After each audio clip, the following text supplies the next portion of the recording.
de l'école doctorale en la vie 509 et membre du laboratoire CERGAM, Centre d'études et de recherche en gestion. Vous travaillez sous la direction de M. Sally Benardi. Vous êtes prêt à partager vos travaux avec nous? Oui, bien sûr. Je peux reculer.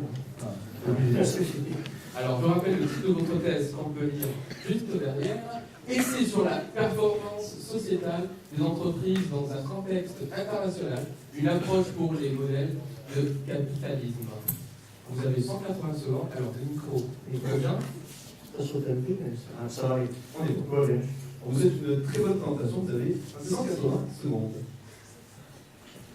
Je vais vous parler ce soir de performance, et plus précisément de performance d'entreprise. Alors, si on pose la question dans une entreprise, qu'est-ce que la performance? Le gestionnaire va vous répondre, l'entreprise est performante quand elle est très rentable. Si on pose la question à un financier, il va vous dire c'est le rendement de mes investissements qui font que mon entreprise est responsable et rentable ou pas.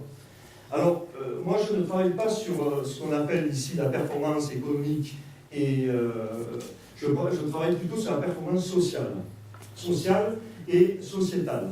Alors, qu'est-ce que la performance sociétale? C'est la performance qui mesure l'impact de l'entreprise sur son environnement.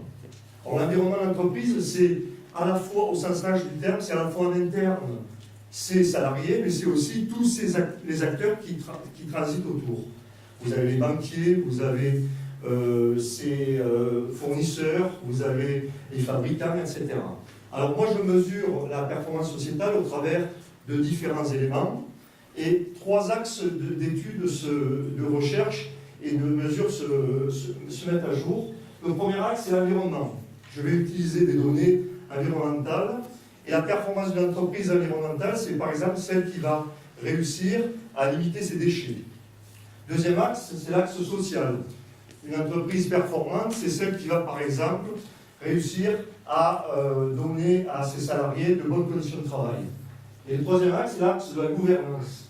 L'entreprise qui est performante au niveau de la gouvernance, c'est celle, par exemple, qui va réussir à avoir une certaine non-opacité de ces informations.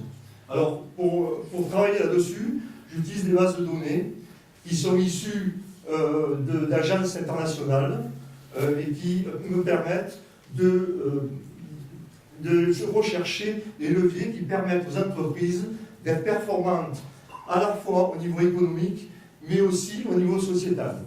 Alors mes premiers résultats montrent que la notion de performance sociétale est très différente selon le lieu où on se trouve. La performance sociétale aux États-Unis est très différente de celle qui peut être observée en France, et tout cela me pousse à mettre en place de nouvelles hypothèses et à chercher ce qui pourrait pousser les entreprises à être plus performantes, à la fois économiquement et à la fois au niveau sociétal. Je vous remercie.